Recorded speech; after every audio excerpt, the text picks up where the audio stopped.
जय भीम.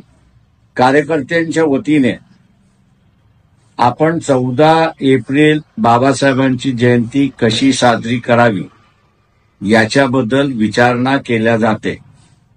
मी सर्व कार्यकर्त्यांना विनंती करतोय की त्यांनी नेहमीप्रमाणे सकाळी बाबासाहेबांना वंदन करायचं, त्रिशरण पंचशील घ्यायचं, सार्वजनिक ठिकाणी जयंती साजरी करायची आणि दुपारी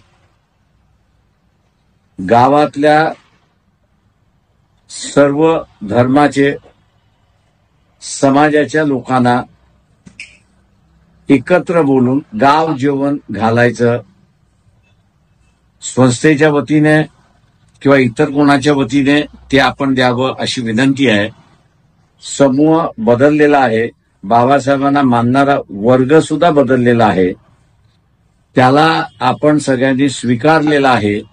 हे दर्शविणं गाव जीवनातून होणार आणि ते आपण करा ही अपेक्षा मी बाळगतो. जय भीम.